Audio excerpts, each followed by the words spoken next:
She thought it was just a family dinner.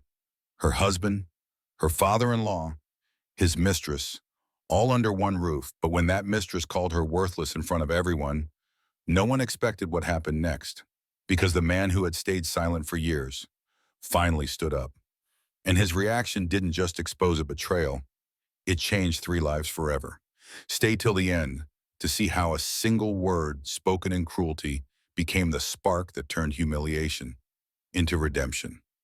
If this story moves you, hit like, leave your thoughts in the comments, and subscribe for more true-to-life dramas about love, betrayal, and unexpected strength. Jessica Carter Hayes stood in the fluorescent glare of Northwestern Memorial Hospital's third-floor hallway, staring at her trembling hands. Blood stained her palms, not her own. The antiseptic smell mixed with something metallic made her stomach turn. A woman in a charcoal suit approached, her heels clicking against the linoleum. She carried a leather briefcase and wore the expression of someone who delivered bad news professionally. "Mrs. Hayes," the woman said, extending a manila folder. "I'm Rebecca Collins, representing the Hayes family interests. We need you to sign these documents immediately." Jessica's voice came out hoarse. "What documents?" "A non-disclosure agreement. Sign it right now or you lose everything, including your freedom." "I don't understand. Brenda just died. She was trying to help me and now—" "Which is precisely why we need your signature." Rebecca's tone sharpened. "You were present when an employee of Hayes Industries was fatally shot during what appears to be an embezzlement investigation. The police have questions. The media will have more. This NDA protects you from prosecution if you cooperate fully with the family's version of events." Jessica looked through the glass window into the ICU. Machines beeped steadily. Beyond the bed, she could see Lake Michigan through the window, dark waters stretching endlessly. "What's the family's version?" Jessica asked quietly. Rebecca opened the folder. "That you discovered irregularities in company accounts, that you confronted the wrong people, that Brenda Walsh was an accomplice who tried to silence you before taking her own life when cornered." "That's not true." "Truth is flexible in court, Mrs. Hayes. Evidence is what matters. And right now, all the evidence points to you as either a co-conspirator or the next victim. Sign this and you become a witness. Refuse and you become a defendant." Jessica's hands shook harder. 6 months ago, she'd been planning a quiet anniversary dinner. Now she stood in a hospital hallway being asked to rewrite reality. "I need to think." "You have 60 seconds, Rebecca said, checking her watch. "After that, I walk away and you deal with the FBI alone. Clock's ticking, Mrs. Hayes." Jessica closed her eyes. How had her life become something that required legal protection just to survive? The answer she knew had started at a family dinner. Title card, 6 months earlier. Jessica stood in front of the floor-to-ceiling windows of their penthouse, watching Chicago wake up beneath her. She designed this space 7 years ago, back when she was still Jessica Carter, architect, before she became Jessica Carter Hayes' wife. The penthouse was beautiful. $4 million beautiful. Every detail perfect. The cantilevered kitchen island she'd sketched on their honeymoon. The reading nook with custom shelving. The master bathroom with heated marble floors. She'd designed it, but Michael owned it. Her name wasn't on the deed. Her phone buzzed, and her therapist, Dr. Sarah Pacheco, confirming their 11 o'clock appointment. Jessica arrived at the Michigan Avenue office building 40 minutes early and sat in her car, preparing. Therapy had been Michael's idea 6 months ago, after she'd broken down at his company's Christmas party. "You seem disconnected," he'd said the next morning. "Maybe someone professional could help." She'd agreed because she had felt disconnected. From Michael, from herself, from the woman who'd once stayed up all night drafting blueprints and debating load-bearing walls. Dr. Pacheco's office was warm, carefully neutral. The therapist sat across from Jessica, notepad in lap, expression patient. "You say you're fine," Dr. Pacheco said gently, "but who are you trying to convince?" Jessica exhaled. "I don't know anymore." "Have you thought more about what we discussed last week? About rekindling your career?" "Michael says the firm needs me focused on supporting him right now. Hayes Industries is expanding into Singapore. It's a critical time." "And what do you need?" The question hung there. Jessica left the session and stopped at Whole Foods. While reaching for organic coffee, Michael's specific brand, the one he ordered every morning, she saw it. A woman, standing near the bakery section, brunette, late 20s, elegant in a way that looked effortless. She was laughing at something on her phone. Jessica wouldn't have noticed her except for one detail. The woman wore a silk scarf that Jessica recognized. It had been Michael's mother's favorite, a Hermes pattern in blue and gold. Michael kept it in a locked drawer in his study, said it was too precious to wear. The woman tucked the scarf into her designer bag and walked away. Jessica's hands tightened on her shopping cart. That evening, she did something she'd never done before. She went through Michael's gym bag while he was in the shower. Tucked in the side pocket, beneath his protein powder and wireless headphones, she found a second phone. It was locked, but notifications showed on the screen. Brenda, see you at the estate tomorrow night. Wear something that makes a statement. Brenda, can't wait to see the look on her face. Jessica's breath caught.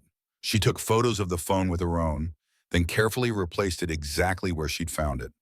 The next morning, she hired a private investigator, a woman named Gloria Martinez, who specialized in matrimonial cases. 3 days later, Gloria handed her a folder in a coffee shop in Evanston. Your husband is having an affair, Gloria said without preamble. Brenda Walsh, 28, financial consultant. They meet twice a week at the Peninsula Hotel. But there's something else. She slid another photo across the table. It showed Stephen Hayes, Michael's father, CEO of Hayes Industries, entering the same Peninsula Hotel on different dates, meeting someone Jessica couldn't see clearly in the photos. Your father-in-law, Gloria continued. Different days, different times, but same hotel, same discretion. Jessica felt cold. You think Stephen knows about Michael and Brenda? I think Stephen might be the one covering for him, or Gloria hesitated. There's another possibility. Some of these financial transactions you asked me to trace, they're routed through accounts with your digital signature, but the IP addresses don't match your devices. What does that mean? It means someone's using your identity, and the only people with access to your personal information are family. Jessica drove home in silence.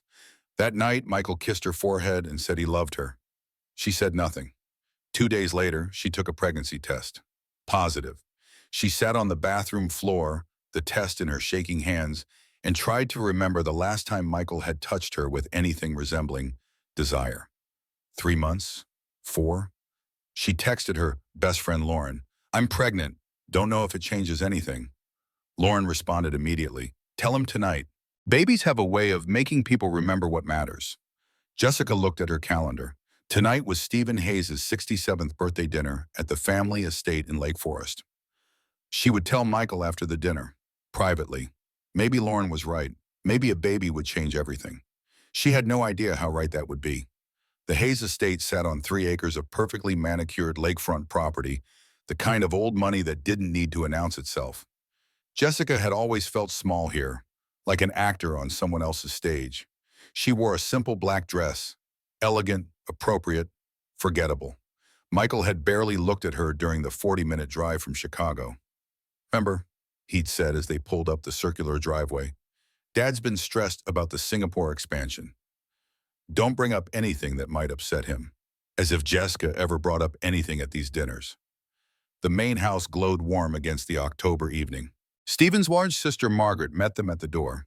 Margaret Hayes, 54, chief financial officer of Hayes Industries, a woman who smiled with her mouth but never her eyes. Jessica, darling, Margaret said, air-kissing both cheeks.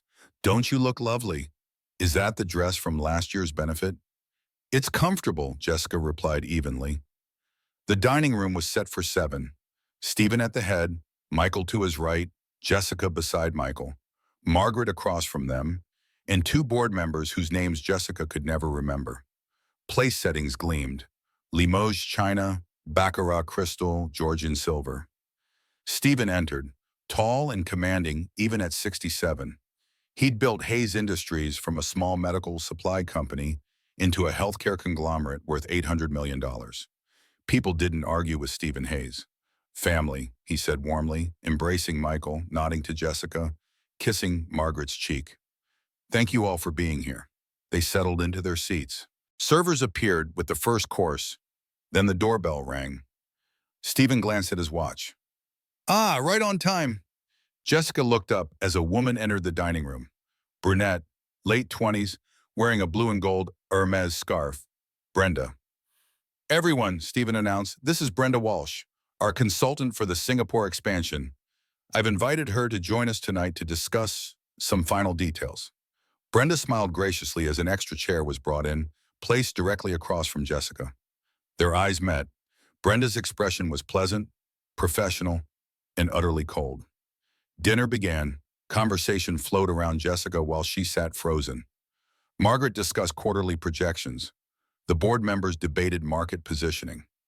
Michael refilled wine glasses, and Brenda spoke like someone who belonged. Stephen, Brenda said during the main course, I noticed you switched to the Colombian blend for your morning coffee. Much better choice. The Ethiopian was too acidic. Jessica's fork stopped midway to her mouth. That was Michael's coffee preference. Specific, particular, something only someone intimate would know. And I spoke with the jeweler, Brenda continued, touching her necklace. They're creating a replica of your mother's favorite pendant, the one with the sapphires. It should be ready next month.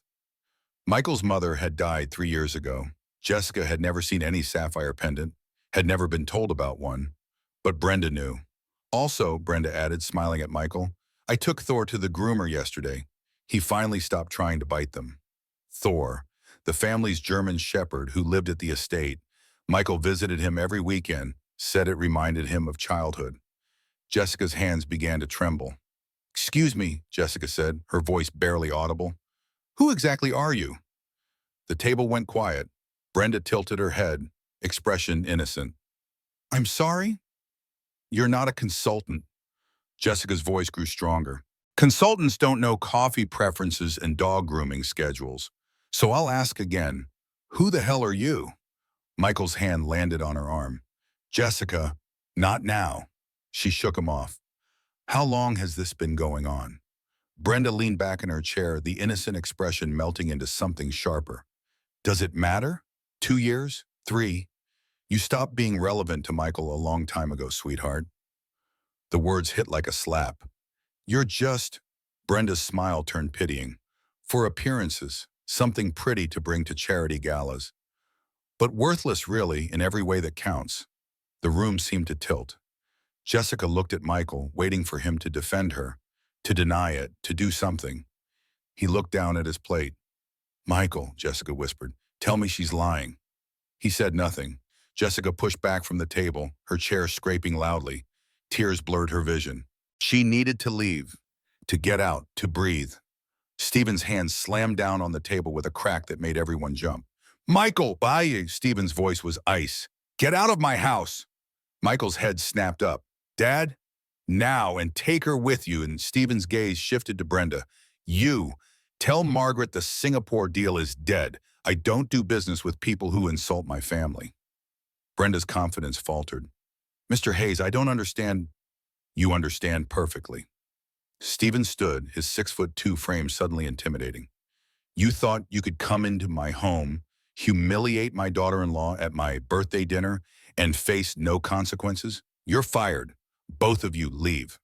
Margaret started to speak. Stephen, perhaps we should discuss this privately.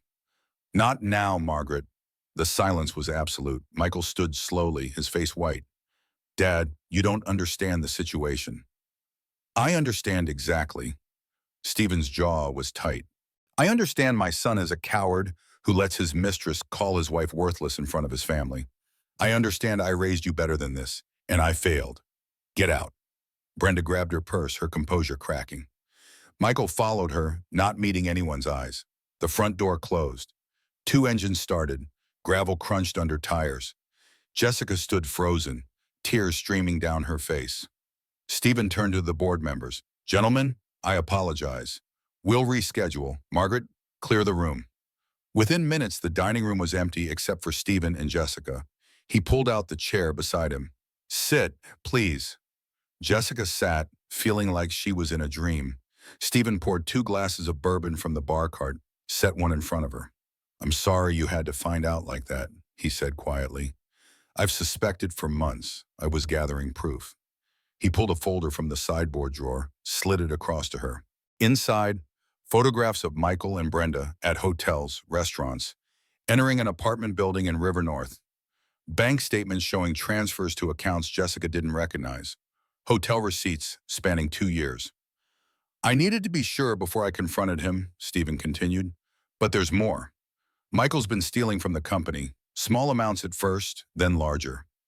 Routing funds through shell accounts to finance his lifestyle with her. Jessica stared at the documents, her hands shaking. The accounts are in your name, Stephen said.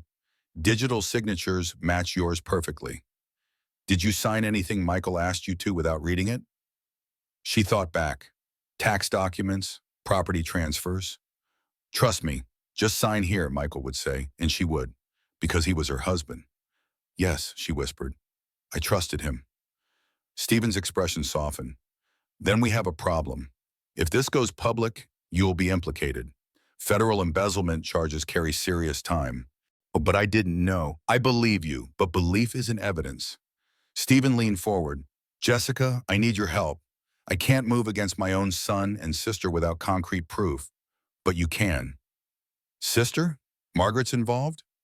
Look at the routing codes. Every transfer was approved by Margaret's division, some directly by her. This isn't Michael being clever. This is Margaret using Michael and using you as the fall guy. Jessica's mind reeled. Why are you telling me this? Why help me? Stephen was quiet for a moment, looking at the portrait of his late wife on the wall. Because you remind me of her, he said finally. My Eleanor. Everyone thought she was just a housewife, decorative, there to smile at parties. But she was the smartest person I knew. When she died, I realized I'd never told her that enough. He turned back to Jessica, and his eyes were fierce. I'm not going to watch another woman in this family be called worthless when she's anything but. So here's what we're going to do. Stephen opened his laptop, turned the screen toward Jessica. Spreadsheets filled with numbers, transactions, dates. Michael and Margaret have been embezzling for 5 years, Stephen explained. They thought I was too focused on expansion to notice. But I notice everything. The Singapore project? It's a front, a way to move money offshore before I catch on. Jessica studied the screen, her architectural mind finding patterns in the chaos. These dates, they matched trips Michael told me were for work conferences. 3 of those conferences didn't exist. I checked. Stephen pulled up another file. And these property purchases in the Cayman Islands, all under shell companies, but the beneficial owners trace back to accounts with your signatures. Can't we prove the signatures are forged? We can try, but digital signatures are legally binding. And if Margaret and Michael claim you were a knowing participant, it becomes he said, she said. Unless we have proof they acted without your knowledge. Jessica felt the weight of it settling on her shoulders. What kind of proof? A confession or transactions they made while you were provably elsewhere, or communication between them that excludes you. Stephen closed the laptop. We have 72 hours before they transfer everything offshore. Once that money leaves the country, it's gone, and you're left holding evidence of the crime. Why 72 hours? Because I just fired them from the Singapore project. They'll panic and accelerate their timeline. Stephen handed her a burner phone. This is clean. Use it to contact me only. Your regular phone might be monitored. Jessica took the phone, feeling its weight. What do you need me to do? Get into Michael's home office. He keeps backup records, old habits from when he didn't trust cloud storage. We need files that show he initiated these transactions. Emails, documents, anything that proves you weren't involved. He'll be suspicious if I suddenly start going through his things. Tell him you want to talk about the pregnancy. Jessica's eyes widened. How did you? You touched your stomach 3 times during dinner before Brenda arrived. Eleanor did the same thing when she was pregnant with Michael. Stephen's expression softened. Congratulations, by the way. Tears welled up. I was going to tell him tonight. I thought maybe it would fix things. Skis. Nothing fixes a man who lets his mistress call his wife worthless. But it does give you leverage. Tell him you know about the affair, you are willing to divorce quietly, but you want financial security for the baby. He'll be so relieved to avoid a fight that he might get careless. Jessica wiped her eyes. You've thought this through. I've been preparing for months. I just needed someone I could trust. Stephen stood, walked to the window overlooking the lake. Jessica, I need to know something. If you were part of this, if you helped Michael steal that money, tell me now. I'll get you immunity, but I need the truth. She joined him at the window. This morning I found out I'm pregnant. I was planning to tell my husband at your birthday dinner because I thought a baby might save our marriage. Does that sound like someone planning to steal millions and flee the country? Stephen studied her face for a long moment, then nodded. No, it doesn't. He reached into his jacket pocket, pulled out a business card.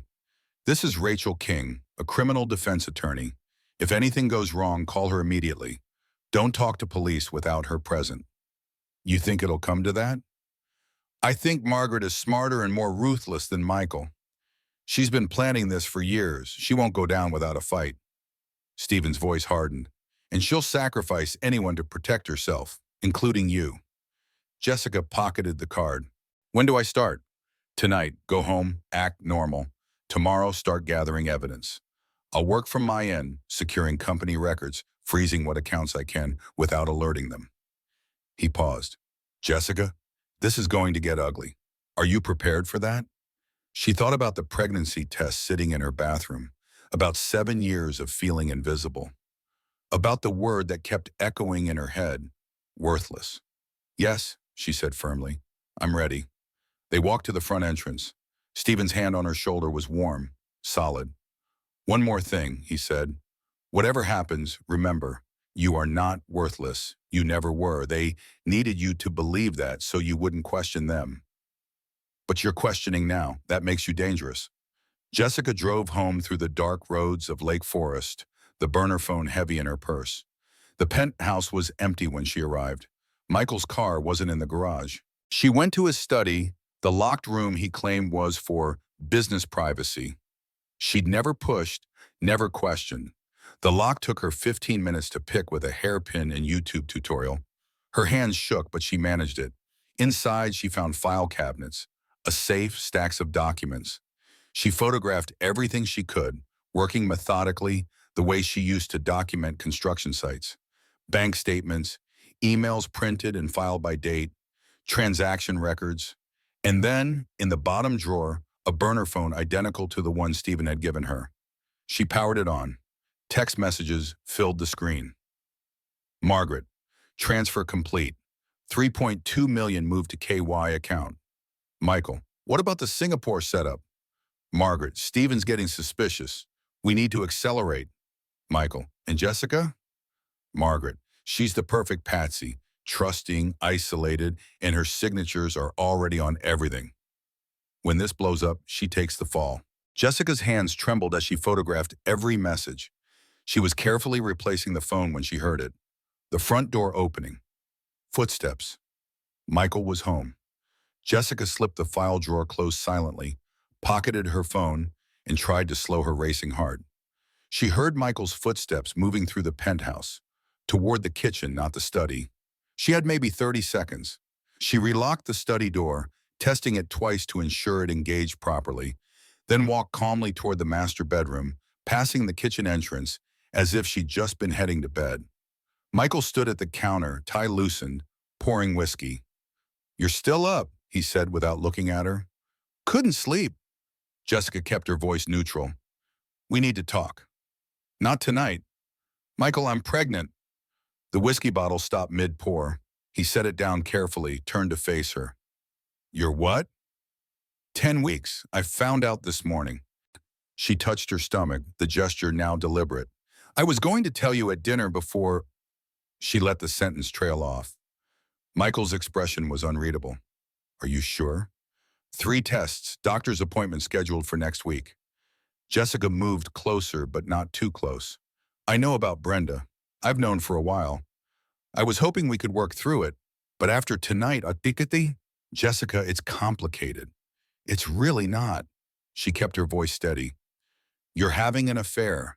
Your father just threw you out of his house, and now I'm carrying your child. So here's what I'm thinking. I'll agree to a quiet divorce. No drama, no scandal. But I need financial security for this baby. Michael's shoulders relaxed slightly. That's Reasonable. I'll need to review our finances. Make sure I understand what we have, what I'm entitled to. His jaw tightened. My lawyers will handle that.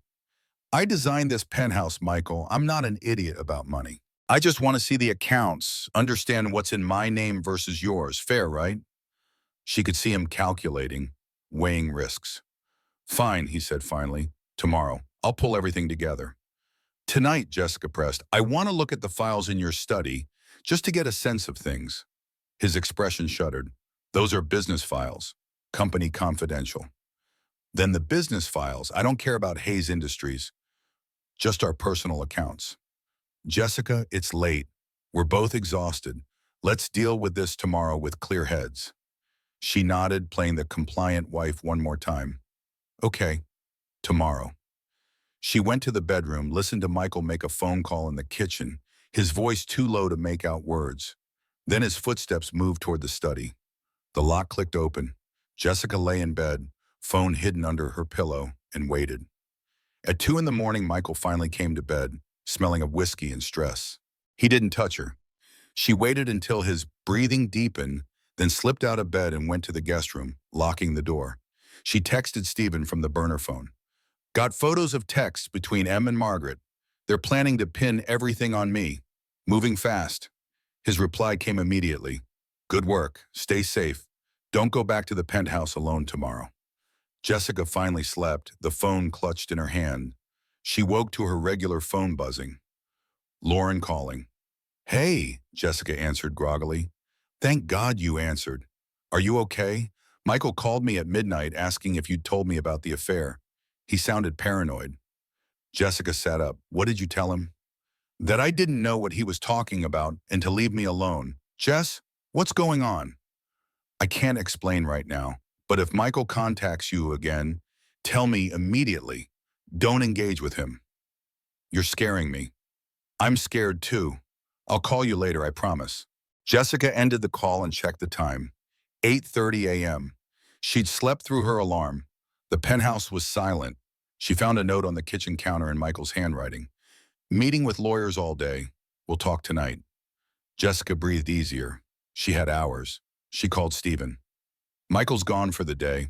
I'm going to copy everything in his study and email it to myself. Use a secure email, not your regular account. Create something new, random. Don't use your name. Okay, what are you doing? Meeting with the board. I'm going to recommend freezing certain accounts pending an internal audit. Margaret will fight it, but I have the votes. It'll buy us time. Jessica spent 3 hours methodically photographing, scanning, and uploading documents. She created an email account under the name Jane Doe 2467 and sent everything to it, then to Rachel King, the lawyer Stephen had recommended. By noon, she was done. She stood in the study, looking at all the evidence of Michael's betrayal, and felt nothing. No sadness, no anger, just cold clarity. Her phone buzzed. Stephen, board meeting's done. Margaret knows something's wrong. She stormed out. Be careful. Jessica grabbed her purse and left the penthouse. She drove to her therapist's office for her regular 1 o'clock appointment, grateful for the normalcy of routine. Dr. Pacheco greeted her warmly. How are you, Jessica? Pregnant, getting divorced, and apparently implicated in embezzlement I didn't commit. So, Tuesday. To her credit, Dr. Pacheco didn't flinch. Let's start from the beginning. Jessica talked for 40 minutes, the words pouring out. The affair, the dinner, Stephen's alliance, the evidence she'd gathered. You've taken control of your narrative, Dr. Pacheco observed. That's significant growth from where you were 6 months ago. I don't feel in control. I feel terrified. Terror and control aren't mutually exclusive. Sometimes courage is just fear that's learned to make decisions. Jessica left the session feeling steadier. Her phone buzzed as she reached her car. Unknown number. She answered cautiously. Hello? Heavy breathing on the other end. Then a woman's voice, distorted. Stop digging, or next time it won't be your things. The line went dead. Jessica's blood went cold. She called Stephen immediately. Someone just threatened me. Female voice, distorted. Where are you? Therapist's office on Michigan Avenue. Stay there. I'm sending security. Stephen, what's happening? His voice was grim. Margaret's making her move. Get somewhere safe, now. Jessica looked around the parking garage, suddenly aware of shadows, cameras, exit routes. A black Mercedes pulled up beside her car, the window lowered. Margaret sat in the driver's seat, perfectly composed. Get in, Jessica. We need to talk. Jessica didn't move. I'm not getting in your car, Margaret. Then I'll make this simple. Margaret held up her phone, showing a text conversation. See these messages? They're between you and a man named David Carter. You've been planning to steal company funds with him for 8 months. I don't know anyone named David Carter. The FBI will find differently. They'll find an email account under your name, bank accounts, hotel records, text messages, a very clear pattern of conspiracy. Margaret's smile was cold. Or you get in the car, we have a civilized conversation, and maybe I help you avoid prison. Jessica's mind raced. Stephen's security was coming, but would they arrive in time? She got in the car. Margaret pulled out of the parking garage smoothly, merging into Michigan Avenue traffic. You've made things very difficult, Jessica. Stephen was never supposed to take your side. I'm his daughter-in-law. You're a convenient vessel Michael married for appearances. We needed someone educated enough to seem credible, but trusting enough to manipulate. You were perfect. Margaret turned onto Lakeshore Drive, heading north. The plan was simple.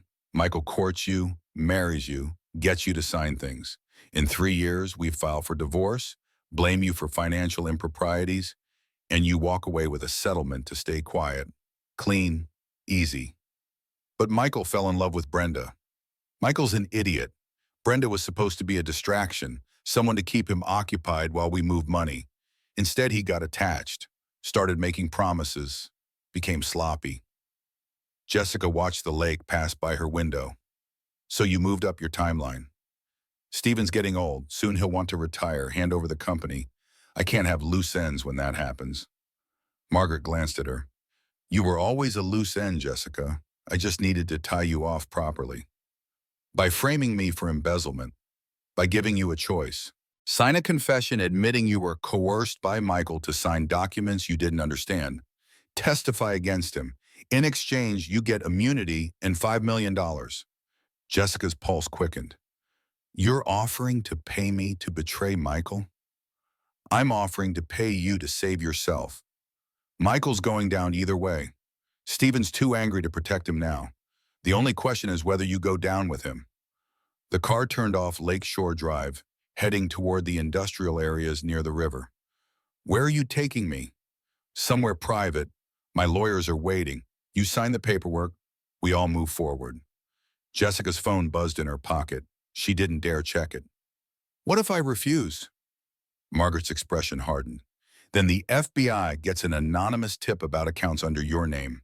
You'll be arrested within hours. And here's the thing about federal prosecutors, Jessica. They don't care about truth. They care about conviction rates. You're a beautiful, educated woman married to a billionaire's son. The jury will want to believe you are guilty. Stephen won't let that happen. Stephen's in the hospital. Jessica's breath caught. What? He collapsed during the board meeting. Doctors think it's a stroke. He's sedated, can't speak. Margaret's voice was almost sympathetic. I'm very sorry, Jessica. I know you'd grown close. Lies. It had to be lies, but doubt crept in. Stephen was 67. Stress could... Jessica's phone buzzed again. Then again. You should answer that, Margaret said. Might be the hospital. Jessica pulled out her phone with shaking hands. 7 missed calls from an unknown number. She answered the most recent. Hello? Mrs. Hayes? A professional female voice. This is Northwestern Memorial Hospital. Your father-in-law, Stephen Hayes, has been admitted. He's listed you as his emergency contact. Jessica's eyes widened. She'd never been his emergency contact. Is he okay? He's stable but unconscious. Can you come to the hospital? I'm on my way. Jessica ended the call, looked at Margaret. Take me to Northwestern, now. After you sign, now Margaret, or I start screaming for help at the next red light. They stared at each other. The car slowed at a stoplight.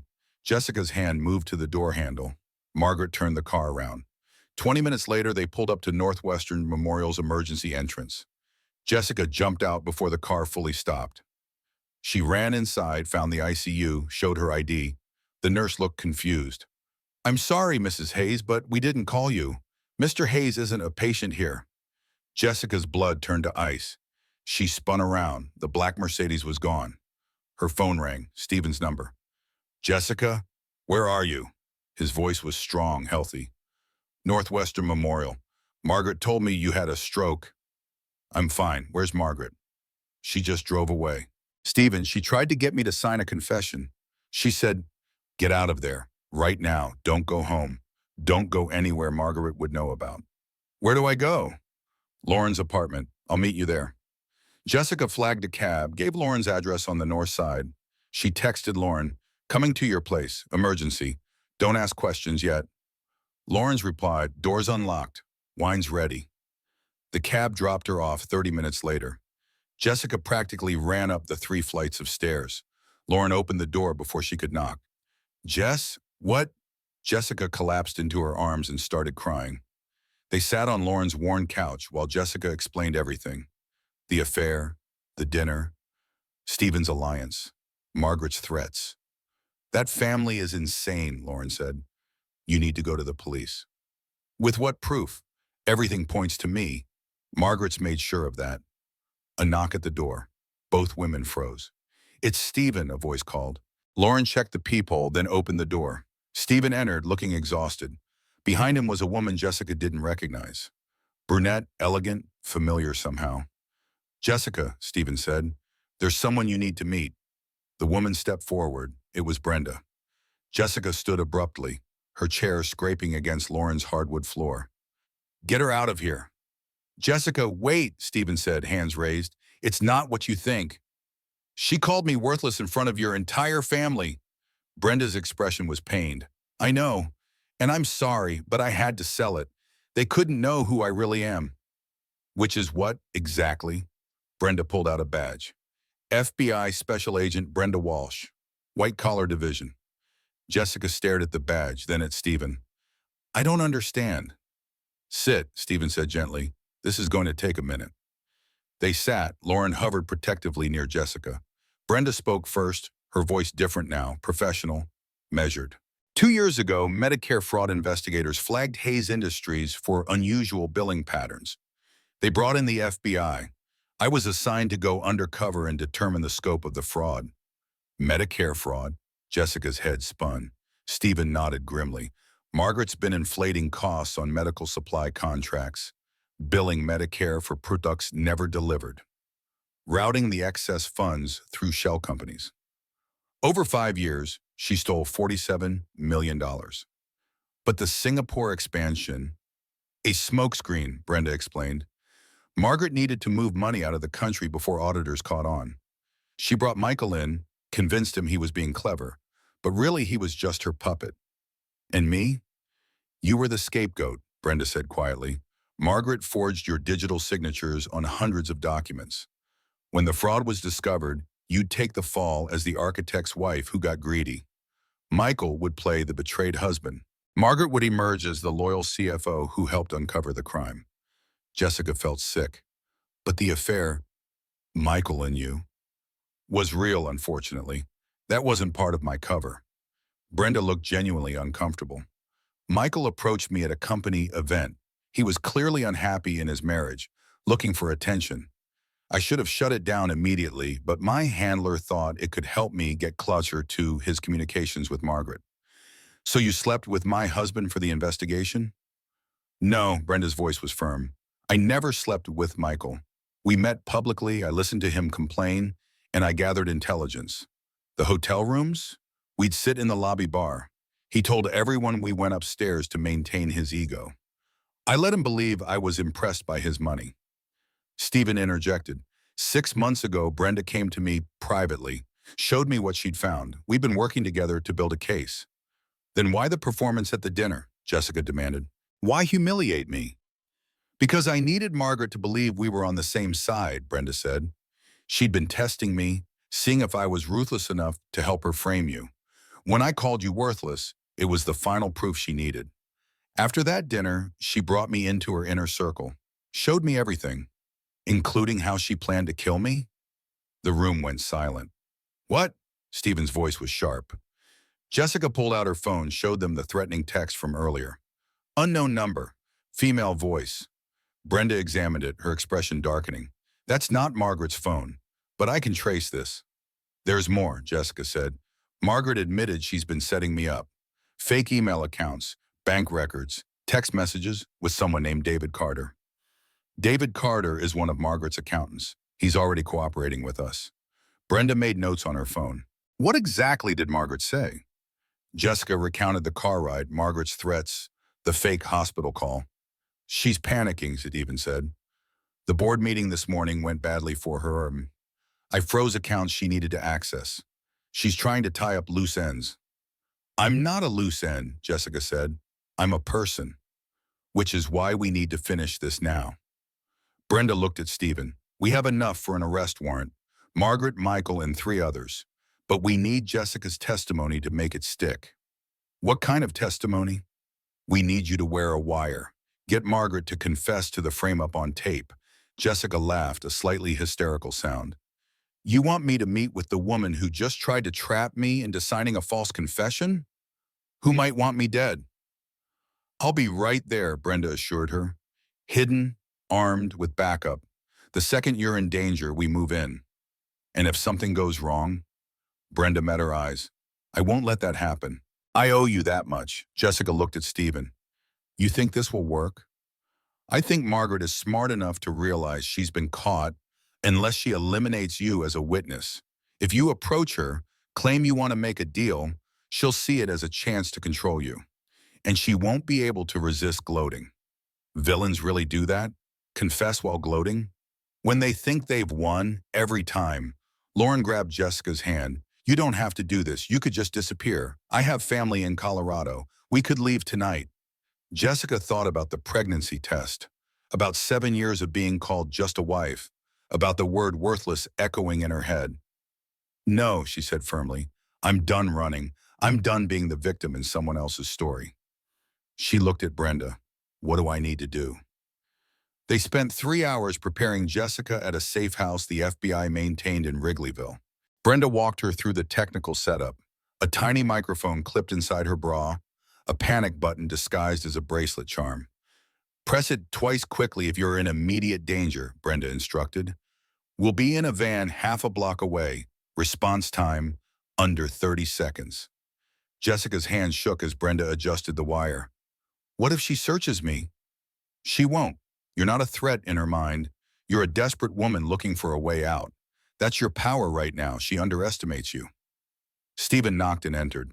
I just got off the phone with Margaret, told her you came to me, said you want to testify against Michael in exchange for immunity.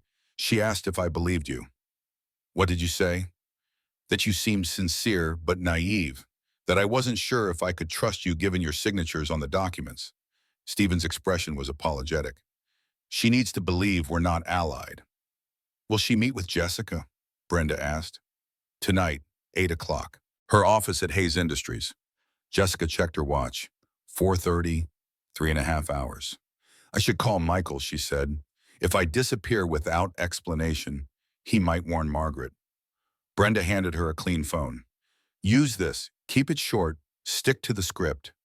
Jessica dialed. Michael answered on the first ring. Where are you? He demanded. You were supposed to meet me at the penthouse. I'm staying at Lauren's tonight. I need space to think. About what? About what's best for me and the baby. Your father offered me a deal. Testify against you. Get immunity. Silence. Jessica, you can't. I haven't decided, but Michael, if everything comes out, if I end up charged with crimes I didn't commit. Her voice broke authentically. I need to protect our child. My father is manipulating you. Your mistress called me worthless in front of your family. Your father defended me. Who's manipulating whom? More silence. Margaret wants to meet with you, Michael said finally. She called me an hour ago, said she can help you if you're smart. Maybe I should talk to her. No, Jessica, don't. She's dangerous. More dangerous than federal prison? She ended the call before he could respond. Brenda nodded approvingly. That was good. You sounded desperate, but not defeated. Perfect. The hours crawled he bent. Jessica tried to eat but couldn't. She paced the safe house, practicing what she'd say, how she'd react. At 7:30, they left in two vehicles. Brenda rode with Jessica in an unmarked sedan, two other agents following in a van. The Hayes Industries building loomed against the Chicago skyline, a glass and steel monument to Stephen's success. At night, mostly empty, it felt like a mausoleum. We'll park in visitor parking, Brenda said. You go in alone. Take the elevator to the 14th floor. Margaret's office is the corner suite. We'll have eyes on you through building cameras, and the wire will pick up everything. What if she's not alone? Then you say you're not comfortable and leave. Don't engage if anyone else is there. Jessica nodded, her mouth dry. They pulled into the garage. Jessica got out, smoothing her dress. Hey, Brenda called. For what it's worth, you're the bravest person I've met doing this job. And I'm sorry for everything I said at that dinner. I meant none of it. Just make sure you catch her. Jessica walked into the building. The lobby was empty except for a security guard who checked her ID and waved her through. The elevator ride to the 14th floor felt endless. The doors opened, plush carpeting, dim lighting, abstract art on walls. Margaret's office door was open, warm light spilling into the hallway. Jessica walked in. Margaret sat behind a massive desk, perfectly composed in a cream suit. No one else was visible. Jessica, Margaret said warmly, thank you for coming. Please sit. Jessica sat in the leather chair facing the desk, her heart hammering. Can I offer you water? Tea? No, thank you. I just want to understand my options. Margaret folded her hands. Of course, you're in a difficult position. I sympathize. Michael was reckless, Stephen's being emotional, and you're caught in the middle. Your brother stole company money using my name. He did, and that's unforgivable, which is why I'm prepared to help you. But I need something in return. What? Margaret pulled out a document, slid it across the desk. A simple statement. You confirm that Michael pressured you to sign documents without explanation, that you trusted him as your husband, that you had no knowledge of what those documents had contained. Jessica scanned the paper. This makes it sound like I was completely ignorant. Because you were. That's not an insult, Jessica. It's a fact. You trusted the wrong man. And if I sign this, full immunity, $5 million, a letter of recommendation to any architecture firm you choose. You start over, completely clean. It sounded too good, too easy. What happens to Michael? Federal prison, 10 to 15 years. Margaret's expression didn't flicker. He made his choices. Now he pays for them. And Stephen? Retires quietly, hands the company over to me, lives out his remaining years in peace. You mean you take over everything? I've been running this company for 20 years while Stephen and Michael played billionaire. It's time someone who understands the business had control. Margaret leaned forward. I'm offering you a gift, Jessica. Freedom, security, justice. All you have to do is sign. Jessica stared at the document, thinking about Brenda's instructions. Get her to admit the frame-up. Get specifics. This statement is incomplete, Jessica said slowly. It doesn't mention the David Carter accounts. Margaret blinked. What accounts? The ones you created in my name. Email correspondence, bank transfers, hotel records. You told me about them in the car. I said a lot of things to see if you'd panic. I needed to know if you were working with Stephen against me. Are you saying those accounts don't exist? Margaret smiled. I'm saying if they did exist, they'd be very hard to trace back to me. Digital forensics is tricky, especially when the signatures appear legitimate. Because you forged them. That's a strong accusation. You told me you needed someone educated but trusting. That I was perfect. That you planned to frame me for Michael's crimes. Margaret's smile faded. I said that to scare you into cooperating. Obviously it worked. Here you are. Jessica felt frustration building. Margaret was too careful, too smart. What if I don't sign? Then you face charges. And Jessica, I've been building this frame for years. You'll lose. Stephen won't let that happen. Stephen's an old man who's sentimentally attached to you because you remind him of his dead wife. That sentimentality doesn't outweigh evidence. What evidence? Your signatures on 437 documents authorizing fraudulent transactions. Your IP address accessing accounts in the Cayman Islands. Security footage of you entering buildings where meetings with Shell company representatives occurred. Margaret ticked items off on her fingers. Should I continue? I never entered those buildings. The footage says otherwise. Amazing at what you can do with modern technology. Margaret's expression turned cold. You're not as smart as you think, Jessica. You designed pretty buildings. I designed an entire scheme that's taken 5 years to perfect. You can't win. You're admitting you framed me. I'm explaining reality. There's a difference. Margaret stood, walked to the window. Michael was weak, Stephen was blind, you were convenient, and I was patient. Now I'm giving you one chance to walk away. Take it. Jessica thought about the baby growing inside her, about the life she could build with $5 million in immunity. But she also thought about Brenda, bleeding in a hospital, about Stephen, fighting to preserve integrity, about the word worthless. No, Jessica said clearly. I won't sign because you're wrong about something. What's that? You said I can't win, but I already have. Margaret turned confused. Jessica tapped the bracelet on her wrist. Brenda's voice came through hidden speakers. FBI, nobody move! The door burst open. 4 agents, weapons drawn. Margaret's face went white, then red, then absolutely still. Margaret Hayes, Brenda announced. You're under arrest for Medicare fraud, money laundering, forgery, conspiracy to commit fraud, and intimidation of a witness. As agents handcuffed Margaret, the woman finally looked at Jessica. You wore a wire, she said, almost impressed. I learned from the best, Jessica replied. You taught me that people will underestimate you if you let them. Thanks for the lesson. They led Margaret away. Stephen appeared in the doorway, his face a mixture of relief and grief. It's done, Jessica said quietly. He nodded. It's done. 3 months later, Jessica sat in a federal courtroom, 7 months pregnant, her hand resting on her swollen belly. The baby kicked, reminding her why she was here. The prosecution had done their job well. Evidence mounted like building blocks, financial records, emails, testimony from David Carter, and 4 other co-conspirators who'd taken deals. The Medicare fraud totaled $47 million. The money laundering added another $23 million. And all of it led back to Margaret. Michael sat at the defense table beside his sister, looking smaller than Jessica remembered. He'd tried to cut a deal, but the FBI wanted Margaret more than they wanted him.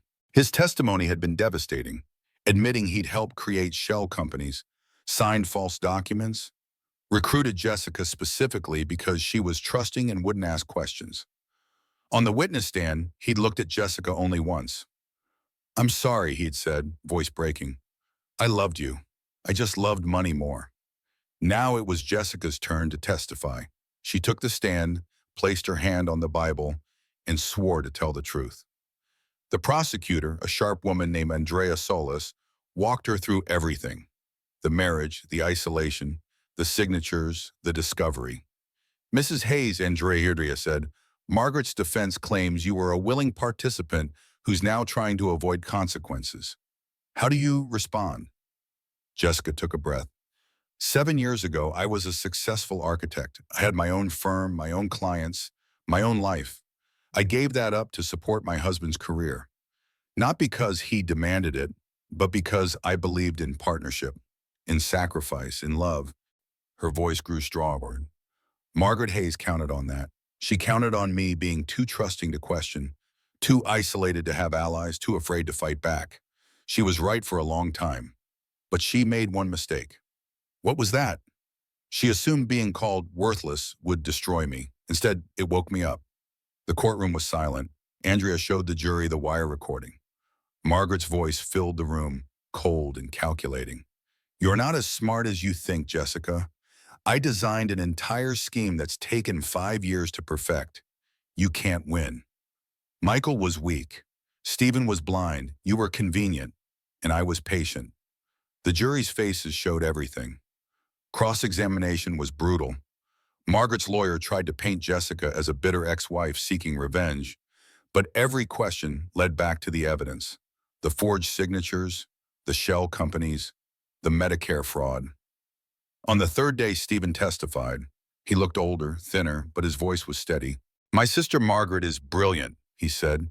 "I've always known that, but somewhere along the way, her brilliance turned to arrogance. She believed she was entitled to what I'd built, and she was willing to destroy anyone who got in her way, including an innocent woman whose only crime was marrying my son." He looked directly at Margaret. "I loved you," he said. "I wish that had been enough." Margaret stared back, her expression unreadable. The trial lasted 3 weeks. Deliberation took 4 hours. Guilty on all counts. At sentencing, the judge was direct. "Margaret Hayes, you systematically stole from Medicare, a program designed to help our most vulnerable citizens. You defrauded your own company. You framed an innocent woman, and you showed no remorse." Margaret's sentence: 15 years in federal prison. Michael, who'd cooperated but still participated willingly, 12 years. David Carter and the other accountants, various sentences from 3 to 7 years. Jessica stood outside the courthouse afterward, cameras flashing, reporters shouting questions. She read a prepared statement. "I came into this marriage believing love was enough. I learned the hard way that integrity matters more. No one should be made to feel worthless for trusting the wrong person. If my story helps even one person recognize financial abuse, then something good came from this." Stephen stood beside her, solid and supportive. Brenda, cleared by internal affairs for her undercover conduct, nodded from the edge of the crowd. Jessica's phone buzzed. "Lauren, you did it. I'm so proud of you. Come to my place. Wine for me, sparkling water for you, and we're celebrating." As Jessica walked to the car, a reporter called out, "Mrs. Hayes, what's next for you?" She turned, smiled. "Architecture. I'm rebuilding my firm." "And the baby?" Jessica touched her stomach. "The baby gets a mother who knows her worth." 1 year later, Jessica stood in front of a modern building in Chicago's West Loop. Blueprints rolled under her arm. The groundbreaking ceremony for the Brenda Walsh Center, a shelter and resource hub for women escaping financial abuse, was set to begin in an hour. The building was her design: clean lines, abundant natural light, spaces that felt safe without feeling institutional. Every detail had been chosen with care, from the private consultation rooms to the children's play area to the rooftop garden where residents could find peace. Brenda would have loved it. Special Agent Brenda Walsh had died 6 months ago. Not from the gunshot Margaret had inflicted during the arrest. She'd survived that. But cancer, aggressive and sudden, had taken her in 8 weeks. At her funeral, Brenda's mother had hugged Jessica. "She talked about you," the older woman had said you reminded her why she became an agent, to protect people who deserve better. Jessica had cried then, really cried, for the woman who'd insulted her at a family dinner and then saved her life. Now, standing in front of the building that bore Brenda's name, Jessica felt something like peace. A car pulled up. Stephen got out, moving carefully. He'd aged in the past year, grief over Margaret mixing with relief that the truth had come out. He'd stepped down as CEO, handed the company to a board of directors he trusted, and spent his time in quieter pursuits. "It's beautiful," he said, looking at the building. "You did remarkable work." "We did," Jessica corrected. "Your foundation funded it. Your design brought it to life." He handed her an envelope. "I've been holding on to this. Felt like today was the right time." Jessica opened it. Inside was a letter in Brenda's handwriting, dated 2 weeks before her death. "Dear Jessica, if you're reading this, I'm gone. I'm sorry for that. I had plans to see your building completed, to watch your kid grow up, to be the annoying friend who gives unsolicited advice. But since I can't do that, here's my last piece of advice. Don't let what happened define you. Not the betrayal, not the trial, not even the victory. You're so much more than this chapter. When I called you worthless at that dinner, I saw something in your eyes. Not defeat, recognition. Like you'd heard it before, maybe in your own head. That's the real crime, isn't it? We internalize the worst things people say about us and carry them around like truth. So here's what I need you to know. You were never worthless. Not when you gave up your career for love. Not when you trusted the wrong people. Not when you fought back. You were always valuable, always whole, always enough. Build beautiful things, raise a good kid, help people who need it. And when someone tries to tell you who you are, remember, you're the only one who gets to write that story. Thank you for being brave. Thank you for testifying. Thank you for reminding me why this job matters. Love, Brenda. Jessica wiped her eyes, carefully folded the letter, and tucked it into her jacket pocket. Stephen was quiet for a moment, then said, I have something too. Not a letter, a proposal. I don't need more money, Stephen. It's not money, it's an offer. Hayes Industries needs a new director of corporate integrity, someone to redesign our ethics programs, create accountability structures, rebuild trust, someone who understands what it's like when systems fail people. Jessica looked at him. You want me to work for Hayes Industries? I want you to remake it into something better. Keep your architecture firm. This would be consulting, part-time, your own terms. But Jessica, you have perspective nobody else has. You have seen what happens when good people stay silent. I need someone who won't. She considered it, the company that had been used to hurt her, now asking her to help heal it. I'll think about it, she said finally. People began arriving for the ceremony. News crews set up cameras. Women who'd been helped by the foundation's preliminary programs gathered, some with children, all with stories of survival. The mayor gave a speech. Stephen cut the ribbon, and then they asked Jessica to say a few words. She stood at the podium, looking at the crowd, and thought about the woman she'd been a year ago. Scared, isolated, believing she was worthless because people she'd trusted had said so. A year ago, Jessica began, someone I'd never met sat across from me at a family dinner and called me worthless. She needed me to believe it, and for a moment, I almost did. The crowd listened, rapt. But here's what I've learned. Worth isn't something other people give you. It's something you claim. And sometimes claiming it means fighting people who want to define you by what they can take from you. She looked at Stephen, who nodded encouragement. This building exists because people believed women deserve better than being told they're worthless. It exists because one woman gave her life to protect others. And it exists because I finally understood something important. Jessica touched the letter in her pocket. I'm not worthless. I'm not perfect either. I made mistakes. I trusted the wrong people. I stayed too long in situations that hurt me. But those mistakes don't define my worth. They define my growth. She gestured to the building behind her. This is what happens when you stop believing people who tear you down and start building something that lifts others up. This is what happens when you realize being called worthless is just someone else's fear that you'll discover how valuable you really are. Applause filled the street. After the ceremony, after the photos and interviews and handshakes, Jessica drove to her new office. Small, independent, nothing like the penthouse she'd once designed. But it was hers. On her desk sat a framed photo. Her daughter, Emma Stephen Hayes Carter, 3 months old, sleeping peacefully. Jessica had given her daughter Stephen's name as a middle name to honor the man who'd seen her worth when she couldn't see it herself. And she'd reclaimed her maiden name Carter as a reminder that identity was something you chose.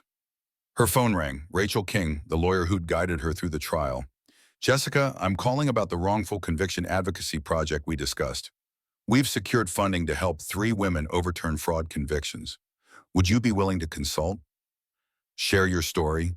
Help us identify similar patterns of financial abuse and coercion.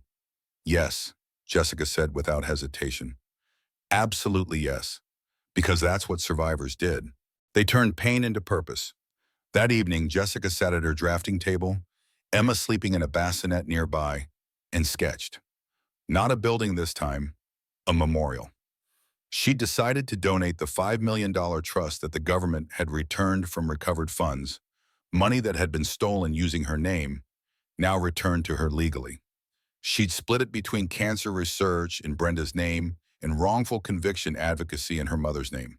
The memorial would be simple, a bench in Millennium Park with a plaque, for those who were called worthless, but proved priceless, in memory of Brenda Walsh and Eleanor Hayes, built by those who survived, for those still fighting.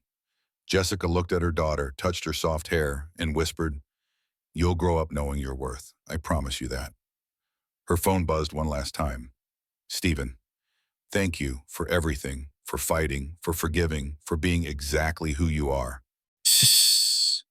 Jessica smiled, turned off her phone, and returned to her drafting table. Outside, Chicago glittered in the darkness, full of possibility. And inside, Jessica Carter Hayes finally felt something she hadn't felt in years. Free.